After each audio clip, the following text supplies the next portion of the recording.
एक दंत की रात में अचानक आंख खुली। उनकी नज़र बाहर खिड़की पर जाती है। उन्हें अपनी खिड़की के शीशे पर कुछ दिखाई देता है। वह ट्यूब चालू करते हैं। रोशनी में वह खिड़की के पास आते हैं। खिड़की पर एक हाथ का निशान मिट्टी और कीचड़ से सना हुआ। वे उसे देख ही रहे थे कि वे चौंक गए और कुछ कदम पीछे हट गए। अचानक उन्हें सामने शीशे के बाहर एक डरावना चेहरा दिखाई दिया और गायब हो गया। उन्होंने घड़ी पर समय देखा। रात के 3:30 बज रहे थे। एक दंत का बुरी शक्तियों से कई बार सामना हुआ, इसलिए उन्हें एहसास हुआ कि जो कुछ हो रहा था वह अप्राकृतिक था। लेकिन एक दंत को यह अनुभव पहली बार हुआ, क्योंकि इस बार उन्हें किसी बुरी शक्ति ने सीधे तौर पर चेतावनी दी थी। लेकिन ऐसी शक्तियाँ सीधे एक दंत के घर में प्रवेश नहीं कर सकती थी, क्योंकि उनके घर में सकारात्मक ऊर्जा का प्रवाह होता था और वह घर उनके पिता ने कुछ सिद्ध चीज़ों का उपयोग करके बनवाया था। हालांकि वह बुरी शक्ति उनकी खिड़की तक पहुंच गई थी। एक दंत को पूरी तरह समझ में आ गया कि ऐसा क्यों हो रहा है, क्योंकि आज वे पल्लवी और सागर से मिले थे। कुछ दिन पहले ही पल्लवी और सागर की शादी हुई थी, एक टिपिकल अरेंज मैरिज। पहले सागर पल्लवी से मिलने गया। पहली मुलाकात में दोनों एक दूसरे के विचारों पर सहमत हुए। फिर उसके बाद वे कुछ बार फिर मिले और फिर उन्होंने शादी कर ली। एंगेजमेंट और शादी एक ही दिन हुई। शादी तक सब कुछ ठीक चल रहा था। शादी के बाद वे भगवान के दर्शन के लिए गए। घर में मेहमानों का आना जाना था, उत्साह का माहौल था। 2 दिन बाद सत्यनारायण पूजा की गई। वह रात उनके वैवाहिक जीवन की असली शुरुआत थी। क्योंकि ये अरेंज मैरिज थी, तो उससे पहले एक दूसरे के करीब आने का सवाल ही नहीं था। सागर के दिमाग में एक साथ कई बातें चल रही थी। वह असमंजस में था। तभी पल्लवी कमरे में घुस गई और जाते जाते दरवाज़ा बंद कर लिया। फिर वह सागर के पास बैठ गई। काफ़ी देर तक बातें करते रहे। दोनों करीब आना चाहते थे, लेकिन शुरुआत कौन करे। सागर उसके करीब आया। उसने उसका हाथ अपने हाथ में ले लिया। तभी लाइट चली गई। कमरा पूरी तरह अंधेरे में डूब गया। सागर ने उसे कहा, रुको और यही बैठो। उसने अपने बगल में रखे मोबाइल की टॉर्च चालू की और वह पल्लवी की ओर मुड़ गया और उसे एक भयानक झटका लगा। वह लगभग पीछे की ओर गिर गया। पल्लवी के बगल में एक अर्धनग्न आदमी बैठा था। कटे हुए बाल, मुरझाया हुआ शरीर, कुछ फटी हुई पैंट, शरीर पर गंदगी। पल्लवी नीचे देख रही थी और वो आदमी गुस्से से सागर की ओर देख रहा था। सागर को एक पल के लिए अपनी आंखों पर विश्वास नहीं हुआ। उसने अपनी आंखें मली और जब आंखें खोली तो सामने केवल पल्लवी थी, लेकिन उसकी गर्दन नीचे थी। उधर से सागर बोला, पल्लवी क्या हुआ, ऐसे क्यों बैठी हो? लेकिन उसने कुछ नहीं कहा। सागर उसके पास गया। उसने उसके कंधे पर हाथ रखा और आगे बढ़ते हुए उससे पूछा, क्या हुआ पल्लवी? अचानक वह चौंक गई। उसकी हालत नींद से जागने जैसी थी। उसने कहा, क्या हुआ? कुछ नहीं, तुम यही बैठो, मैं बाहर से मोमबत्ती और बड़ी टॉर्च लेकर आता हूँ। रात के 12 बजे थे। सागर बाहर गया और टॉर्च मोमबत्ती लेकर वापस आया, लेकिन उसके दिमाग में वही घटी हुई घटना थी। उसने कमरे में प्रवेश किया और दरवाज़ा बंद कर लिया। उसने टॉर्च जलाकर एक कोने में रख दी। पल्लवी अभी भी वही बैठी थी। पीछे से उसका सुडौल शरीर उसे अपनी ओर खींच रहा था। सागर उसके पास गया। उसका हाथ फिर से पकड़ लिया, लेकिन उसकी ओर से कोई प्रतिक्रिया नहीं हुई। वह वैसे ही बैठी रही। सागर को लगा कि उसका हाथ बिल्कुल ठंडा हो गया है। उसने अपना सिर मोड़कर उसकी ओर देखा। सागर ने उसके चेहरे की ओर देखा और चौंक गया। उसकी आंखों से खून बह रहा था। सागर डर गया। और दूर हो गया। इसी बीच उस कमरे में किसी आदमी की रोने की आवाज़ सुनाई दी। सागर घबरा गया और दरवाजे की तरफ भागा, लेकिन दरवाज़ा नहीं खुल रहा था। वह बाहर जोर जोर से आवाज़ लगा रहा था, लेकिन उस पर कोई असर नहीं हुआ। कुछ आवाज़ से सागर का ध्यान बिस्तर की ओर गया। बिस्तर हिल रहा था। तभी पल्लवी बिस्तर पर गिरी। वह बेहोश पड़ी थी। सागर डरते डरते उसके पास गया। उसने उसका चेहरा देखा। वह हमेशा की तरह ही दिख रहा था। उसके चेहरे पर जो खून उसने देखा था, उसका कोई निशान नहीं था। सागर को समझ नहीं आया कि जो वह देख रहा है वह सच है या नहीं। वह उसे हिलाने लगा। उसी समय कमरे की खिड़की अपने आप खुल गई। तेज हवा चल रही थी। खिड़की से कुछ केले के पत्ते अंदर आए और अपने आप सागर के पैरों से लिपट गए। अचानक लगे झटके से वह नीचे गिर गया। उसका ध्यान बिस्तर के नीचे गया, लेकिन अब उसे डर से लगभग चक्कर आना बाकी रह गया था। बिस्तर के नीचे वही आदमी था जिसे उसने पहले देखा था। उसे गुस्से से देख रहा था। धीरे धीरे बाहर निकल रहा था। उसका भयानक अवतार देखकर सागर अपनी सुध-बुध खो बैठा। रात को फिर उसकी नींद खुली। घड़ी में 3 बज रहे थे, लेकिन इस बार सागर के पैर आजाद थे। वह किसी तरह उठा। पल्लवी बिस्तर पर अजीब तरह से लेटी हुई थी। उसके शरीर पर खरोंच के निशान थे। सागर उसे जगाने लगा। उसके चेहरे पर पानी की छींटे मारने लगा। अचानक उसने आंखें खोल दी। पूरी काली आंखें थी। सागर डर गया और फिर से पीछे हट गया। अचानक पल्लवी यंत्रवत झटके से उठ बैठी और मर्दाना आवाज में बोली, तुम्हारी हिम्मत कैसे हुई मेरी पत्नी को छूने की? सागर डर गया। उसके मुंह से कोई शब्द नहीं निकला। उसने कहा, क्या? इतने में पल्लवी पागलों की तरह हंसने लगी, लेकिन आवाज वही थी, भयानक मर्दानी आवाज। सागर को महसूस हो रहा था यह कुछ अलग है, लेकिन वह कुछ नहीं कर पा रहा था। न बाहर जा पा रहा था और न ही कोई आवाज बाहर जा रही थी। वह पूरी तरह फंस गया था। अब पल्लवी बिस्तर से उतरी। उसके पैर फर्श से ऊपर तैर रहे थे। वह सागर के पास आई। उसका भयानक रूप देखकर सागर बहुत डर गया। काली आंखें, चेहरे पर खरोंच।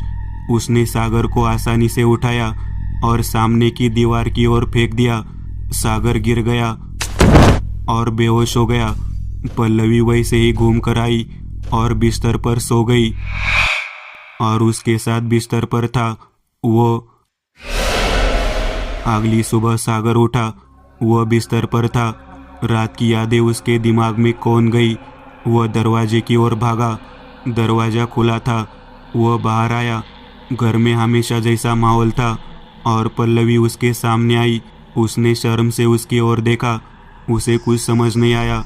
उसे आश्चर्य हुआ कि रात को उसके चेहरे पर लगी खरोंचें कहाँ गई।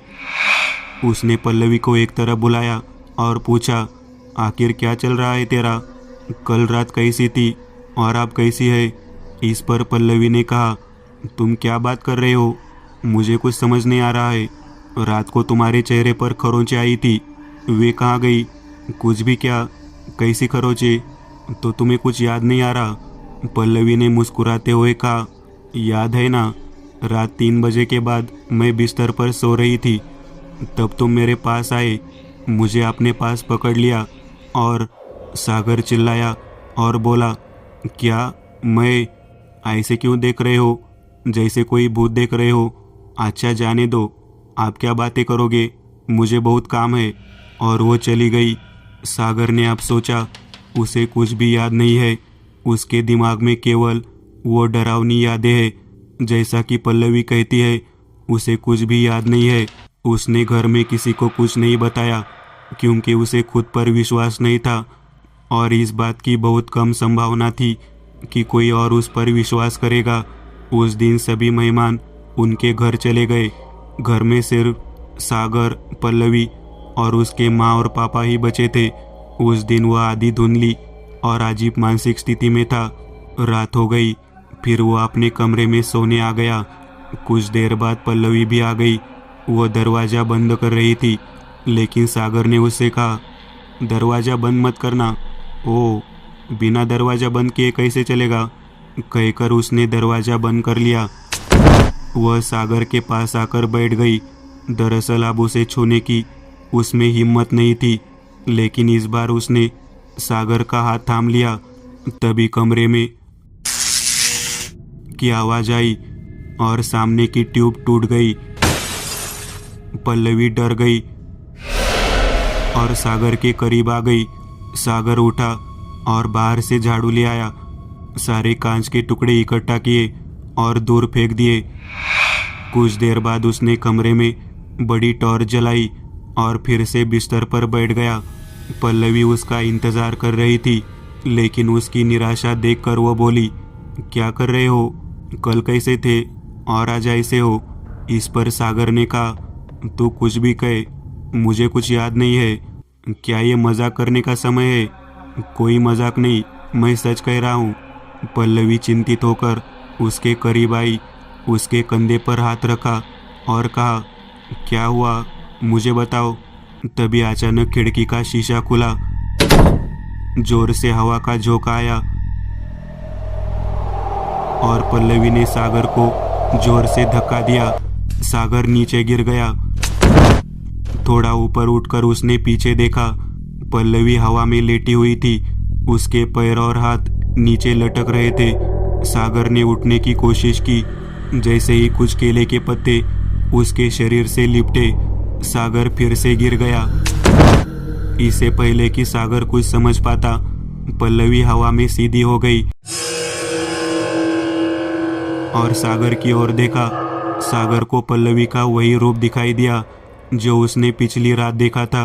बदसूरत चेहरा, बिखरे हुए बाल, और फिर पल्लवी ने मर्दाना आवाज में वही बात कही, तुम्हारी हिम्मत कैसे हुई मेरी पत्नी के पास जाने की? सागर को कुछ समझ नहीं आया। वह गुस्से में सागर के पास पहुंची। उसका शरीर हवा में था। जैसे वह सागर के चेहरे के सामने झुकी, उसके मुंह से खून टपक रहा था, लेकिन चेहरे पर गुस्सा था। वह हंस रही थी। सागर का सिर घूम गया। वह पूरी तरह से बेहोश हो गया। अगले दिन वह उठा तो पल्लवी कमरे में नहीं थी। सागर उठकर बाहर आया। सामने उसकी माँ मालती थी। सागर को देखकर बोली, अरे कितनी देर लगा दी, और पल्लवी अभी तक उठी क्यों नहीं? सागर हैरान रह गया। उसने कहा, क्या अंदर कोई पल्लवी नहीं है? इस पर मालती बोली, अरे वो तो सुबह से बाहर ही नहीं आई। सागर ने अब सोचा, क्योंकि रात को पल्लवी जिस स्थिति में थी सागर ने देख लिया था और अब वह घर में नहीं थी। उसने कहा, तो फिर वह कहाँ गई? चलो उसे दूसरी तरफ देखते हैं। सागर, उसके पिता, मालती सभी पल्लवी को खोज रहे थे। सागर के पिता ने पल्लवी के घर फोन करने की कोशिश की, लेकिन वह वहाँ भी नहीं थी। कुछ देर बाद पल्लवी के माता पिता भी आ गए। वे शिकायत दर्ज कराने के लिए पुलिस के पास जाने वाले थे। तभी दोपहर करीब 12 बजे पल्लवी घर आई। गंदी, उसका शरीर गंदगी से सना हुआ था। उसे जगह जगह खरोच लगी हुई थी। सागर उसे देखकर दरवाजे की तरफ दौड़ा और उसे पकड़ कर ले आया और सोफे पर बैठा दिया। सभी के मन में कई सवाल थे, लेकिन पल्लवी जवाब देने के मूड में नहीं थी। वह सुन्न थी, भ्रमित थी। उसे पानी दिया गया। कुछ देर बाद वह शांत हुई। तब मालती ने उससे पूछा, ओह, तुम कहाँ थे और ये क्या स्थिति है? पल्लवी कुछ नहीं बोली। उसके माँ बाबा की तरफ देखती रही। उसके पिता ने कहा, तुम नींद में कहीं चली गई थी क्या? पल्लवी ने सिर हिलाया, लेकिन उसके व्यवहार में संदेह था। इस पर मालती ने कहा, हे भगवान, तुम नींद में चले गए? ऐसा कैसे किया? और तुम कहाँ चले गए? पल्लवी लड़खड़ाते हुए बोली, मुझे नहीं पता, लेकिन मैं जैसे तैसे घर आ गई। इस पर मालती ने कहा, अच्छा ठीक है, जाओ नहा लो, कुछ देर बाद पल्लवी बाहर आई, लेकिन वह उत्साहित नहीं दिखी। वह सागर से भी अच्छे से बात नहीं कर रही थी। ऐसा लग रहा था कि उसके मन में कुछ ऐसा था जो कहा नहीं जा सकता था, जो उसके अंदर घुसपैठ कर रहा था। सागर ने उसमें यह बदलाव देखा और 2 रातों के अनुभव उसके लिए अभी भी ताजे थे, इसलिए उसने माँ को सब कुछ बताने का फैसला किया। वह मालती के पास आया और उन्हें जो कुछ हुआ था वह सब कुछ शब्दों में बताया। मालती ने माथे पर हाथ मारा और कहा, अरे तुमने यह बात मुझे कल क्यों नहीं बताई? इस पर सागर ने कहा, मुझे यकीन नहीं था कि तुम मुझ पर विश्वास करती हो या नहीं। मालती बोली, लेकिन यह टाइप कोई साधारण नहीं है सागर, पक्का बाहरी बाधा है। सागर ने कहा, माँ, मैंने कभी ऐसी बातों पर विश्वास नहीं किया, लेकिन मेरे साथ जो हो रहा है उससे अब मुझे भी ऐसा लग रहा है। मालती ने कहा, हमारी महिला मंडल में एक सज्जन व्यक्ति का जिक्र हमेशा होता है। वह बहुत अलग है, कोई मांत्रिक या जादूगर नहीं है, लेकिन वह लोगों को ऐसी बाधाओं को हल करने में मदद करते हैं। उनका नाम एकदंत है। हम उनसे मिलते हैं। मैं अपने दोस्त से उनका नंबर और पता लेती हूँ। जब मालती ने पल्लवी की माँ को आप बीती बताई तो वह भी हैरान रह गई, लेकिन यह कहानी बताना जरूरी था ताकि उन्हें अंदाजा हो जाए। मालती ने एकदंत को फ़ोन किया। वह घर पर ही थे। तभी मालती और सागर एकदंत के घर पहुंचे। केशव और एकदंत हॉल में फैले किताबें इकट्ठा कर रहे थे। मालती ने दरवाजे से कहा, हमें एकदंत से मिलना है।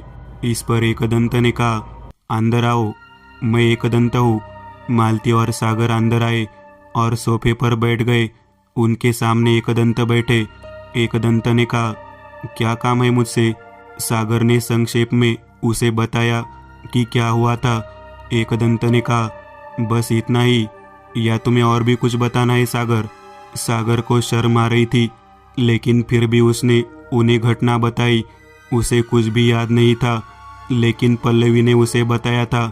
एकदंत ने कहा, तो मुझे अभी कुछ समझ नहीं आ रहा है। मैं अभी तुम्हारे घर आता हूँ, फिर वही बाकी बातें करेंगे। तो एकदंत अंदर चले गए और अपना बैग लेकर आए और केशव से कहा, केशव तुम भी चलो, आते समय दरवाज़ा बंद कर लेना। कुछ ही देर में एकदंत, केशव, मालती, सागर उनके घर आए। सभी लोग उनके घर के हॉल में बैठ गए। एकदंत ने कहा, तुम्हें पता है क्या हुआ है? मुझे भी नहीं पता कि यह क्या है। मुझे इसके लिए ध्यान करना होगा, लेकिन अब रात हो गई है, इसलिए आज रात में आपकी सुरक्षा का ख्याल रखने आया हूँ। अब तक जो हुआ उससे मैं समझ गया कि यह बुरी शक्ति एक आदमी की है और उसका घर के अन्य लोगों से कोई लेना देना नहीं है। वह पल्लवी और सागर के बीच करीबी नहीं चाहता। इस पर सागर ने कहा, हाँ, मुझे भी ऐसा लग रहा है, लेकिन आप क्या करें? इस पर एकदंत ने कहा, मैं एक धूप दे रहा हूँ, इसमें अलग अलग रसायन होते हैं। उस धूप को रात भर अपने कमरे में रखे। वह धूप कम से कम 12 घंटे तक जलती रहेगी। उसकी गंध से कमरे में नकारात्मक ऊर्जा आसानी से प्रवेश नहीं करेगी। और दूसरी बात, मैं काने के जल से आपके बिस्तर के चारों ओर एक घेरा बनाने जा रहा हूँ। अगर वह शक्ति कमरे में आ भी गई तो आपके पास नहीं आ पाएगी। हाँ, लेकिन शर्त यही होगी कि आप सारी रात बिस्तर से नहीं उठेंगे। सागर ने कहा, हाँ, हम ऐसा ज़रूर करेंगे। आओ, मैं तुम्हें हमारा कमरा दिखाता हूँ। एकदंत सागर के कमरे में गए, जहाँ उन्होंने अखाड़े की योजना बनाई और सागर को धूप दी और फिर घर की ओर चल पड़े।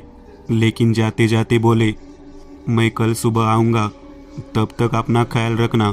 जैसे जैसे रात बढ़ती गई, सागर का डर बढ़ता गया, लेकिन उसने कमरे में एकदंत द्वारा दी गई धूप जला दी, जिससे सागर और पल्लवी बिस्तर पर लेटे रहे। नींद नहीं आ रही थी, उन्हें सुरक्षित महसूस हुआ। पल्लवी ने कहा, क्या हो रहा है यार, बहुत अजीब है।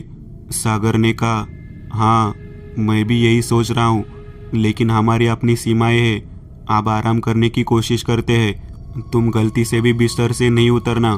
पल्लवी ने कहा, हाँ, मैं नीचे नहीं आऊँगी, चिंता मत करो, बस सो जाओ, कहकर दोनों कुछ देर के लिए सो गए। अंदर दीपक जल रहा था। कमरा सकारात्मक दर्पण से भरा हुआ था, लेकिन उसी समय वही पुरुष आकृति खिड़की के शीशे से अंदर आ रही थी। उसके हाथ सबसे पहले अंदर आए। वह आत्मा थी। उस पर कोई शारीरिक सीमा लागू नहीं थी। वह शीशे के माध्यम से आ रहा था। उस धूप बत्ती की महक का असर उस पर होने लगा। उसे ऐसा महसूस होने लगा जैसे उसकी ताकत कम हो रही है। फिर भी वह बिस्तर के पास जा रहा था, लेकिन वहां तक पहुंच नहीं पा रहा था। उसके चेहरे पर गुस्सा साफ झलक रहा था। वह आते ही खिड़की से बाहर चला गया।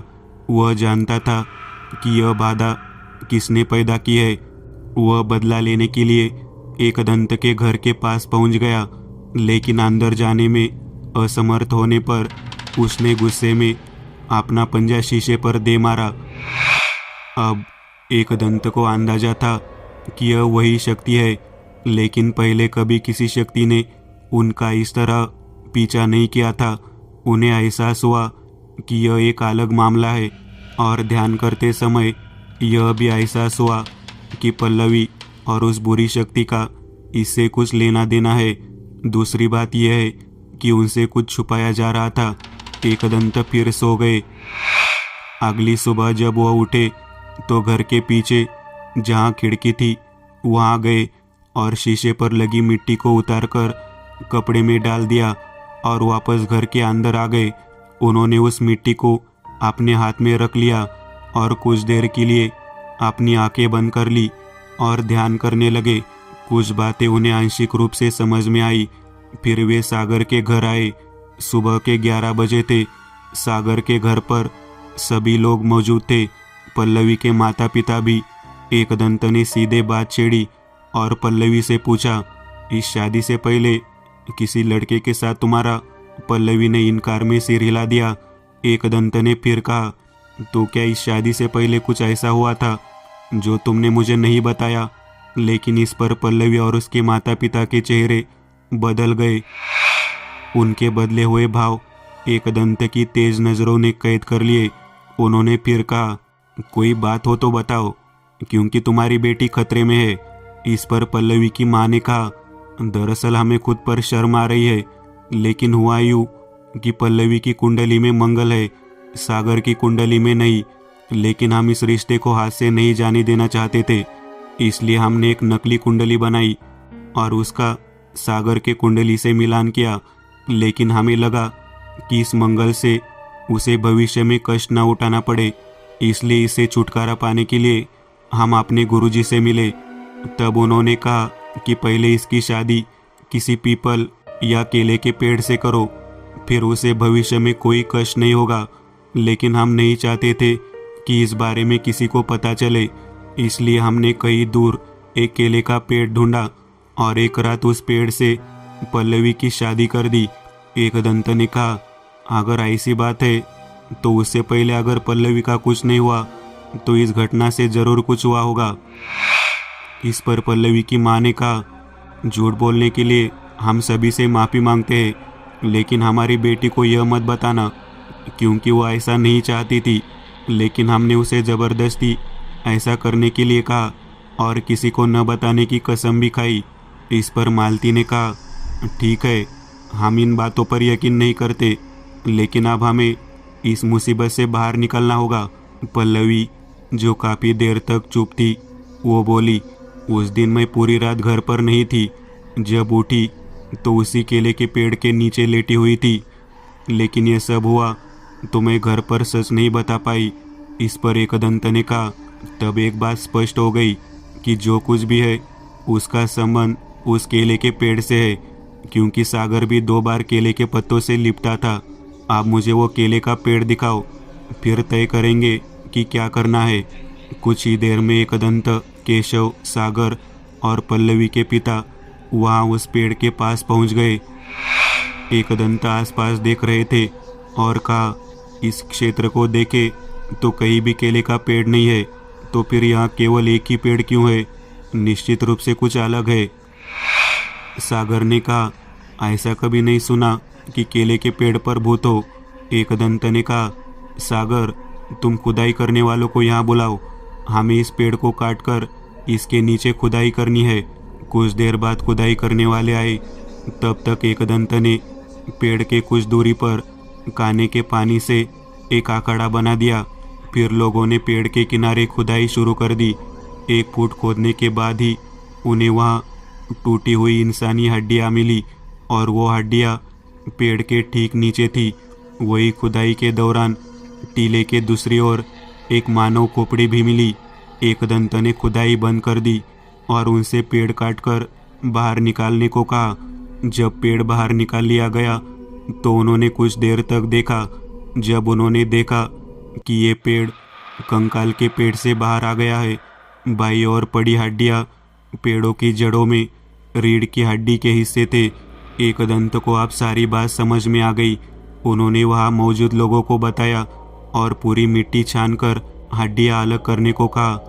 उन्हें वह पूरा मानव कंकाल मिल गया था। शाम होने वाली थी।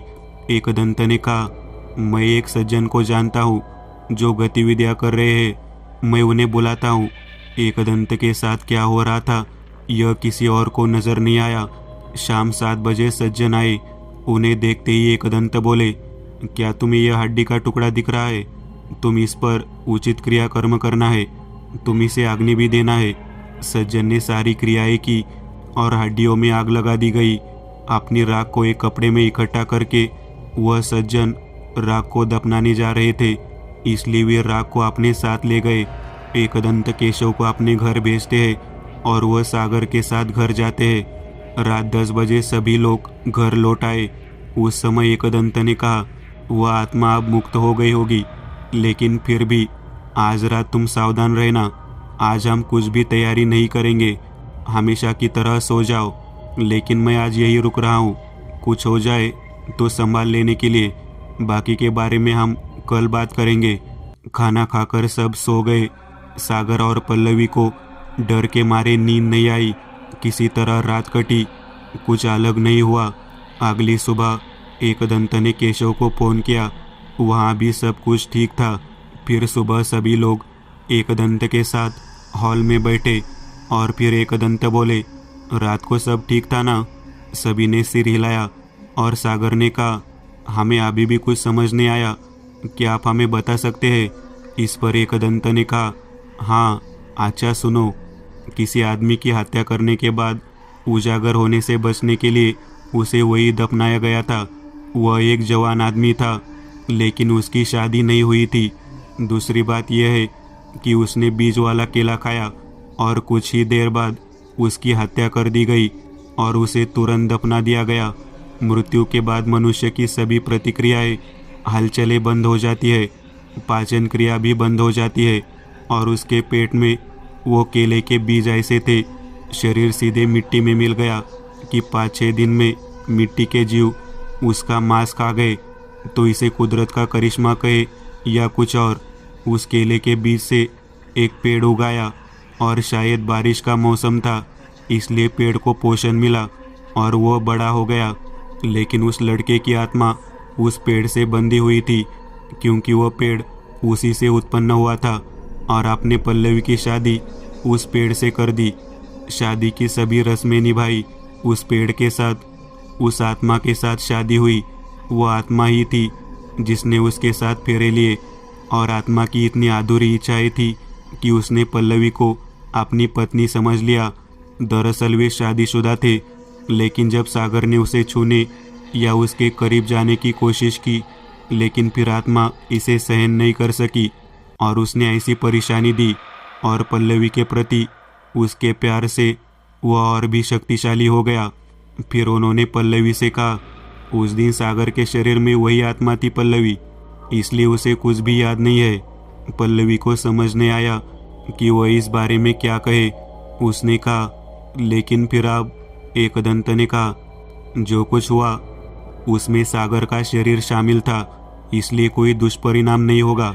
इससे भी अधिक महत्वपूर्ण बात यह है कि आत्मा का शरीर के अब ठीक से क्रियाकर्म हो गया है, इसलिए अब वह मुक्त हो गया है। अब आपको कोई खतरा नहीं है और उसकी हड्डियाँ वैसी ही थी, इसीलिए उसे मुक्त नहीं किया जा सका।